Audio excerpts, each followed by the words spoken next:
Ezekiel 15:2-4. Son of man, what is a vine tree more than any tree? Or than a branch which is among the trees of the forest? Shall wood be taken from it to do any work? Or will men take a pin of it to hang any vessel on? Behold, it is cast into the fire for fuel. The fire devours both, the ends of it and the midst of it is burned. Is it fit for any work? The visible church of God is here compared to the vine tree. This is evident by God's own explanation of the allegory in verses 6-8. Therefore, thus saith the Lord God, is a vine tree among the trees of the forest which I have given to the fire for fuel. So will I give the inhabitants of Jerusalem. And it may be understood of mankind in general. So it is in Deuteronomy 32 verse 32, their vine is a vine of Sodom, and of the fields of Gomorrah. Their grapes are grapes of gall, and especially his professing people in Psalm 80 verse 8, thou hast brought a vine out of Egypt. In verse 14, look down from heaven, behold, and visit this vine. And Song of Solomon 2:15, the foxes that spoil the vines, for our vines have tender grapes. Jeremiah 2 verse 21, I have planted you a noble vine. Hosea 10 verse 1, Israel is an empty vine. So in chapter 15 of John, visible Christians are compared to the branches of a vine. Man is very fitly represented by the vine. The weakness and dependence of the vine on other things which support it well represents to us what a poor, feeble, dependent creature man is, and how if left to himself he falls into mischief and cannot help himself. The visible people of God are fitly compared to a vine because of the care and cultivation of the husbandman or vine dresser. The business of husbandmen in the land of Israel was very much about vines, and the care they exercised to fence them, to defend them, to prune them, to prop them up, and to cultivate them, well represented that merciful care which God exercises towards his visible people. In the words now read is represented, now wholly useless and unprofitable, even beyond other trees. A vine is, in case of unfruitfulness. What is a vine tree more than any tree, or than a branch which is among the trees of the forest? In other words, if it doesn't bear fruit, men make much more of a vine than of other trees. They take great care of it, to wall it in, to dig about it, to prune it, and the like. It is much more highly esteemed than one of the trees of the forest. They are despised in comparison with it. And if it bear fruit, it is indeed much preferable to other trees, for the fruit of it yields a noble liquor, as it is said in Jotham's parable in Judges 9 verse 13. And the vine said unto them, should I leave my wine which cheers God and man? But if it bear no fruit, it is more unprofitable than the trees of the forest. For the wood of them is good for timber, but the wood of the vine is fit for no work. As in the text, shall wood be taken from it to do any work? Or will men take a pin of it to hang any vessel thereon? The only thing for which a vine is useful in case of barrenness is for fuel. Behold, it is cast into the fire for fuel. It is wholly consumed. No part of it is worth a saving to make any instrument of it for any work. Doctrine. If men bring forth no fruit to God, they are wholly useless unless in their destruction. For the proof of this doctrine I shall show first that there can be but two ways in which man can be useful, namely, either in acting or to be acted upon. Number 2, that man can in no otherwise be useful actively than by bringing forth fruit to God. Number 3, that if it bring not forth fruit to God, there is no other way in which he can be passively useful but in being destroyed. Number 4, in that way he may be useful without bearing fruit. There are but two ways in which man can be useful, namely either in acting or being acted upon. If man be useful, he must be so either actively or passively. There is no middle ground. It can be more plain than if any man do nothing himself, and nothing be done with him or upon him by any other. He cannot be anyway at all useful. If man does nothing himself to promote the end of his existence, and no other being does anything with him to promote this end, then nothing will be done to promote this end. And so man must be wholly useless, so that there are but two ways in which man can be useful to any purpose, namely either actively or passively, either in doing something himself, or in being the subject of something done to him. Number 2, man cannot be useful actively any otherwise than in bringing forth fruit to God, serving God, and living to His glory. This is the only way in which he can be useful in doing, and that for this reason, that the glory of God is the very thing for which man was made, and to which all other ends are subordinate. Man is not an independent being, but he derives his being from another, and therefore has his end assigned to him by that other. And he who gave him his being made him for the end now mentioned.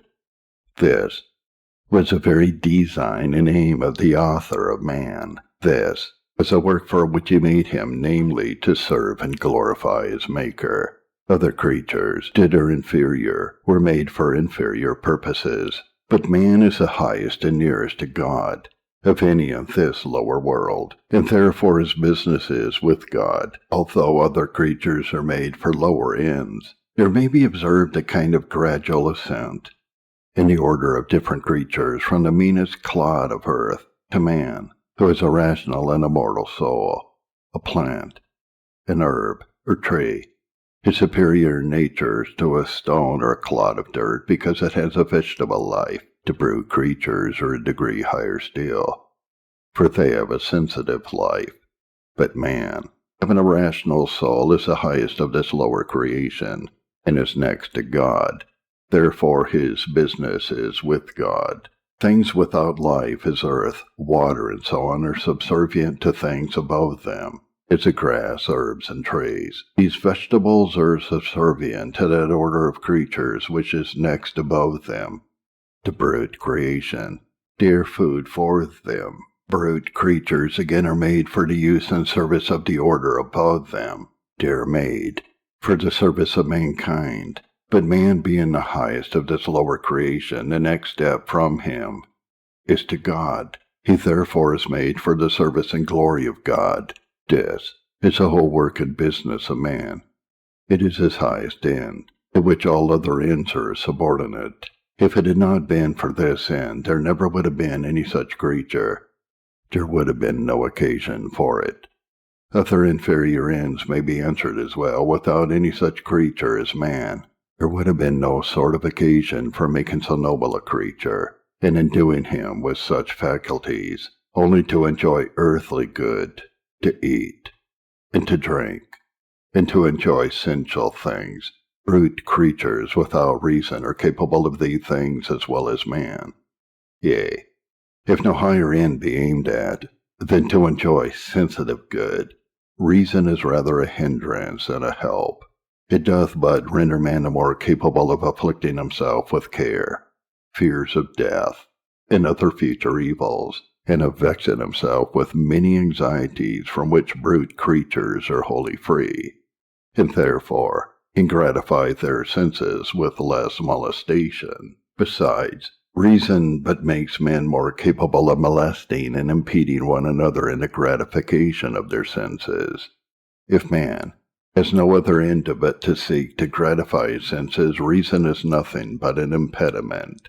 Therefore, if man be not made to serve and glorify his Creator, it is wholly to no purpose that such a creature is made. Doubtless, then, the all-wise God, who does all things in infinite wisdom, has made man for this end. And this is agreeable to what he has taught us in many places in the Scriptures. This is the great end for which man was made, and for which he was made such a creature, having bodily senses and rational powers. For this is he placed in such circumstances, and the earth is given him for a possession. For this he has dominion given him over the rest of the terrestrial creatures.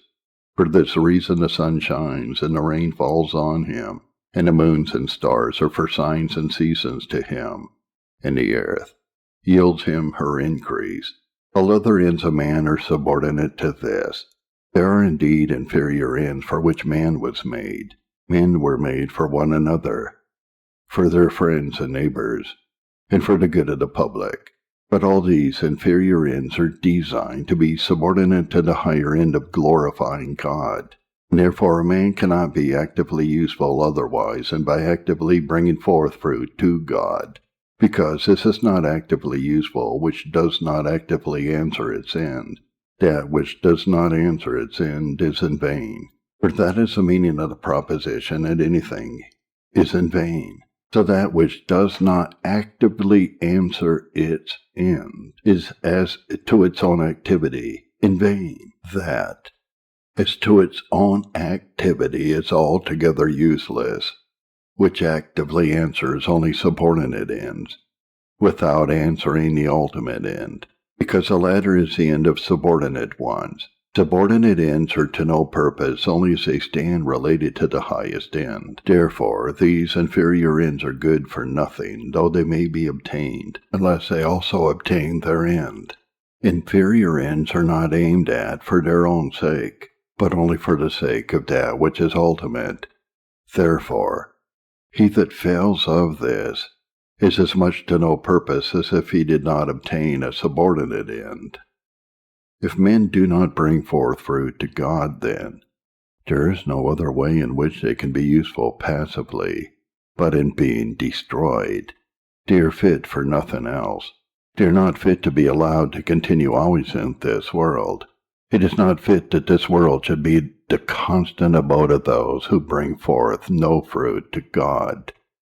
It is not fit that the barren tree should be allowed always to stand in the vineyard. The husbandman lets it stand for a while, till he digs about it, dungs it, and proves it to be incurable, or until a convenient time to cut it down come. But it is not fit that they who bring forth no fruit to God should be allowed to live always in a world which is so full of the divine goodness, or that his goodness should be spent upon them forever. This world, though fallen and under a curse, has many streams of divine goodness, but it is not fit that those who bring forth no fruit to God should always be continued in partaking of these streams. There are 3 different states, one in which nothing but good, which is heaven, another wherein is a mixture of good and evil, which is the earthly state, and the third wherein is nothing but evil, which is the state of eternal destruction.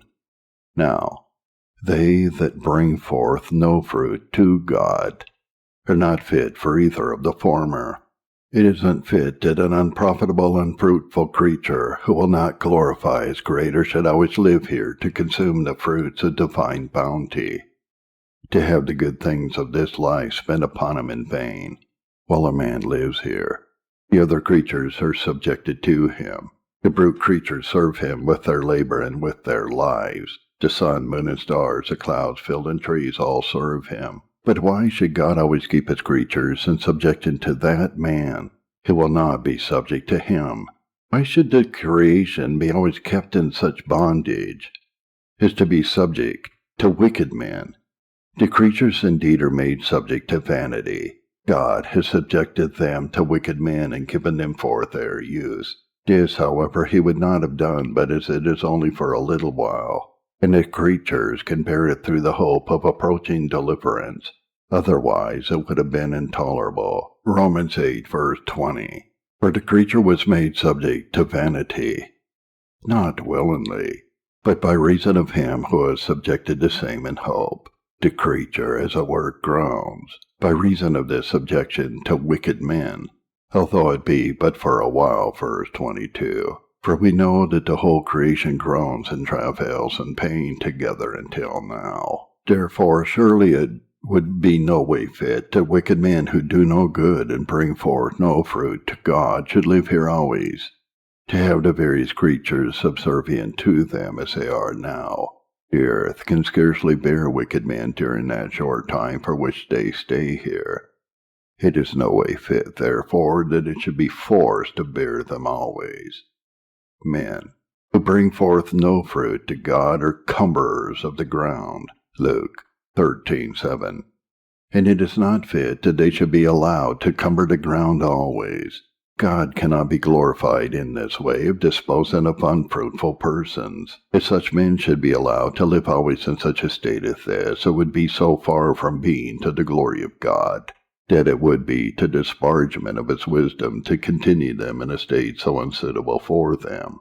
It would also be a disparagement to his justice, for this is a world where all things come alike, to all, and there is one offend to the righteous and to the wicked. If there were no other state but this for wicked men, justice could not possibly take place. It would also reflect upon the holiness of God, forever to uphold this world for a habitation of such persons, and forever to continue the communication of his bounty and goodness to them, would appear as though he were disposed to countenance and encourage their wickedness. Number 2. If men do not bring forth fruit to God, they are not fit to be disposed of in heaven. Heaven, above all other places, is a most improper place for them. Everything appertaining to that state is unsuitable for them. The company there is most unsuitable. The original inhabitants of that world are the angels. But what a disagreeable union would that be, to unite wicked men and angels in the same society. The employments of that world are unsuitable. The employments are serving and glorifying God. How unsuitable then would it be to plant barren trees in a heavenly paradise, trees that would bring forth no fruit to the divine glory. The enjoyments of heaven are unsuitable. The enjoyments are holy and spiritual. The happiness of beholding the glory of God and praising his name and the like. These enjoyments are as unsuitable as could be to the carnal earthly minds of wicked men.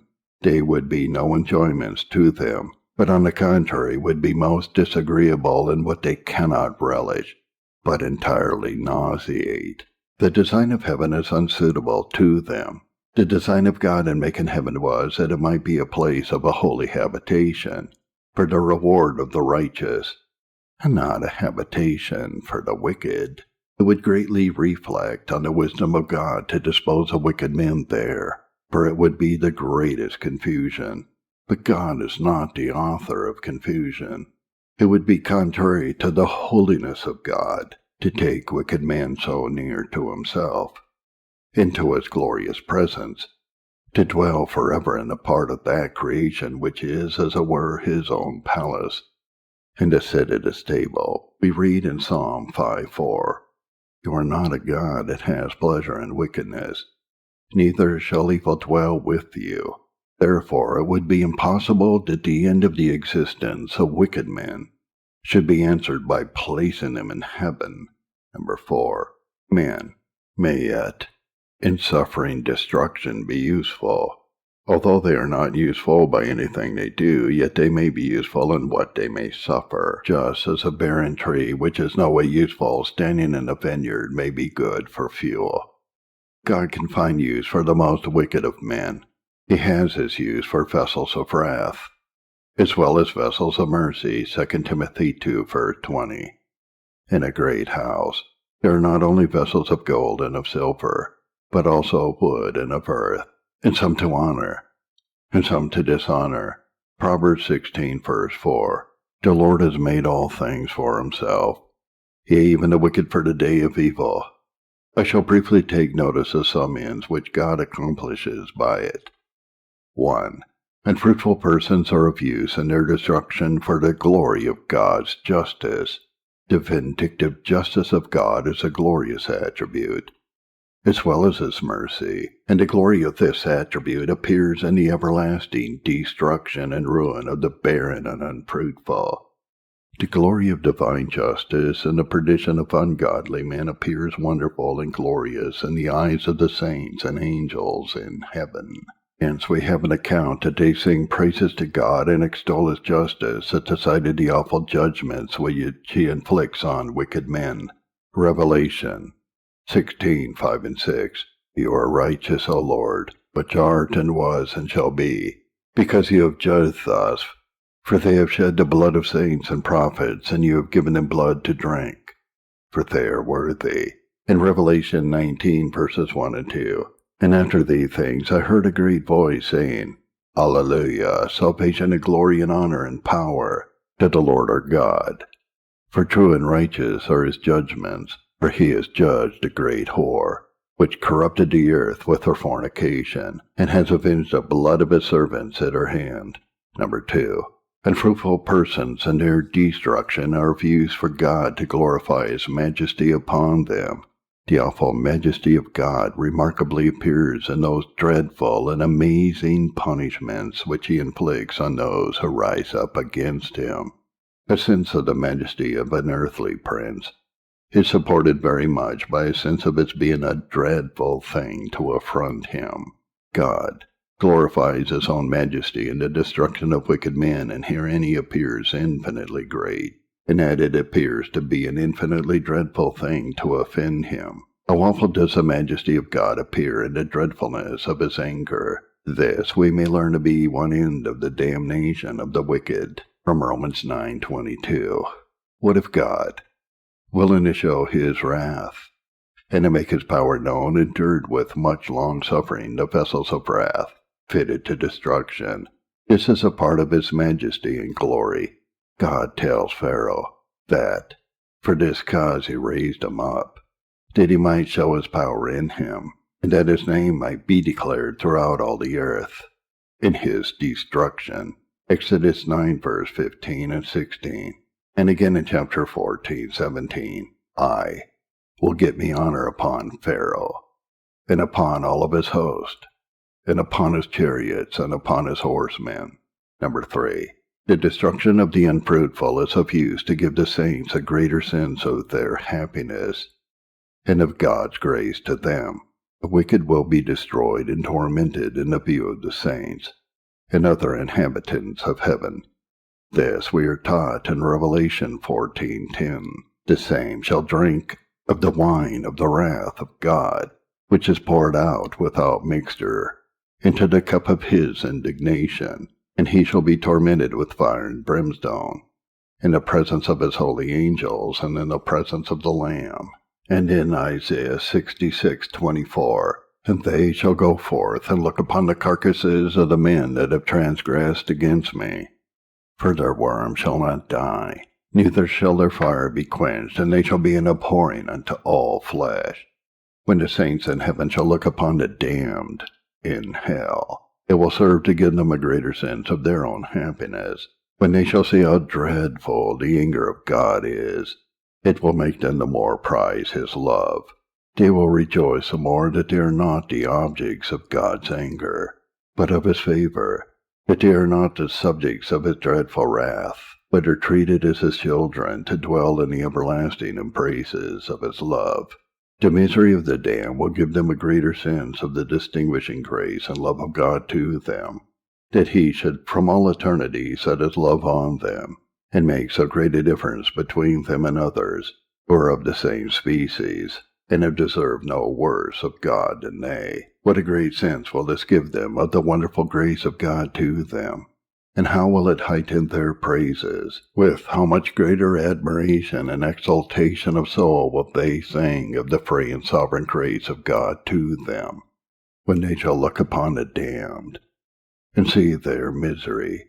How will heaven ring with the praises of God's justice towards the wicked, and his grace towards the saints, and with how much greater enlargement of heart will they praise Jesus Christ, their Redeemer, that ever he was pleased to set his love upon them, his dying love, and that he should so distinguish them as to shed his blood, and make his soul an offering to redeem them from their misery and to bring them to such happiness.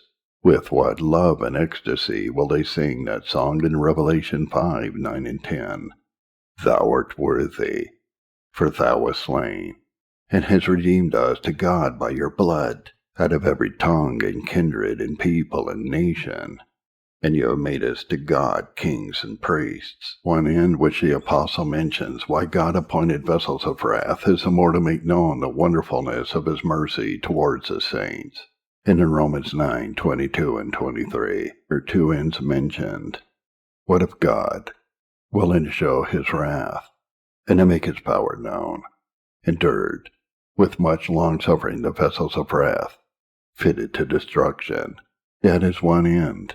Another is mentioned immediately after, and that he might make known the riches of his glory on the vessels of mercy which he has afore prepared to glory. Application. Hence we may learn how just and righteous God is in the destruction of those who bring forth no fruit to him, seeing there is no other way in which the end of their being can be obtained. Certainly, it is most just that God should thus dispose of them. Why should he be frustrated of his end through their perverseness, if men will not do the work for which he has made and fitted them? If they, through a spirit of opposition and rebellion, refuse, why should God allow himself to be disappointed of his end in making them?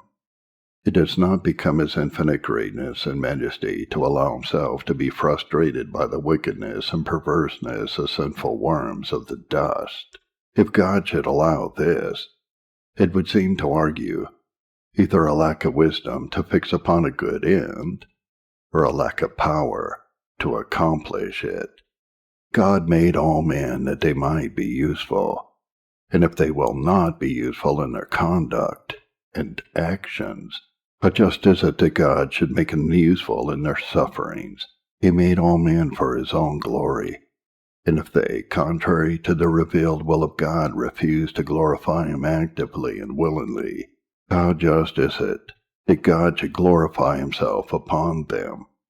Men are under no natural necessity of being put to this use of glorifying God in their sufferings. God gives them opportunity of glorifying him and bringing forth fruit, puts them under the advantages for it, and uses many means to bring them to it. But if they will not be useful in this way, it is very just that God should make them useful in the only remaining way in which they can be useful, namely, in their destruction. God is not forward to put them to this use. He tells us that he has, in Ezekiel 33:11, no pleasure in the death of the wicked, but that the wicked turn from his way and live. He represents the destruction of sinners as a work to which he is backward, yet it is fit that they should be destroyed, rather than that they should be allowed to frustrate the end of their being. Who can blame the husbandman for cutting down and burning a barren tree after he has digged about it, and dunged it, and used all proper means to make it fruitful? Let those among us consider this, who have lived all their lives hitherto unprofitably, and never have brought forth any fruit to God's glory, notwithstanding all the means that have been used with them. Consider how just it would be if God should destroy you, and glorify himself upon you in that way, and what a wonderful patience it is that God has not done it before now. Number 2. The subject ought to put you upon examining yourselves whether you are not wholly useless creatures. You've now heard that those who bring forth no fruit to God are, as to any good they do, wholly useless. Inquire, therefore, whether you have ever done anything from a gracious respect to God, or out of love to him, taking only your worldly interest, or for you to come to public worship on the Sabbath, to pray in your families and other such things merely in compliance with the general custom, or that you are sober, moral, and religious, only to be seen of men, or out of respect to your own credit and honor. This is not bringing forth fruit to God. How is that for God which is only the sake of custom and esteem of men, or merely from their fear of hell? What thanks is due to you for not loving your own misery, and for being willing to take some pains to escape burning in hell to all eternity? There is not a devil in hell but would do the same. Hosea 10 verse 1. Israel is an empty vine. He brings forth fruit only to himself. There is no fruit brought forth to God where there is nothing done from love or true respect to him. God looks at the heart. He does not stand in need of our services. Neither is he benefited by anything that we can do. He does not receive anything of us but only as a suitable testimony of our love and respect to him. This is a fruit that he seeks. Men themselves will not accept those shows of friendship which they think are hypocritical, and come not from the heart. how much less should God, who searches the hearts and tries the reins of the children of men? God is a spirit, and they that worship him must worship him in spirit and in truth. Inquire, therefore, whether you ever did the least thing out of love to God. Have you not done all for yourselves? When you fasted and mourned in the 5th and 7th month. Zechariah 7:5-6. Even those 70 years did you all fast unto me, even unto me. And when ye ate, and when you drank, did you not for yourselves and drink for yourselves? Another use of this subject may be of conviction and humiliation to those who never have brought forth any fruit to God. If upon examination you find that you have never in all of your lives done anything out of a true respect to God, then it has been demonstrated that, as to anything which you do, you are altogether a useless creature. And consider what a shameful thing it is for such rational beings as you are, and placed under such advantages for usefulness, yet to be wholly useless and to live in the world to no purpose. We esteem it a very mean character in any person that he is worthless and insignificant, and to be called so is taken as a great reproach. But consider seriously whether you can clear yourselves of this character, set reason to work. Can you rationally suppose that you do in any measure answer the end for which God gave you your being, and made you of a nature superior to the beasts?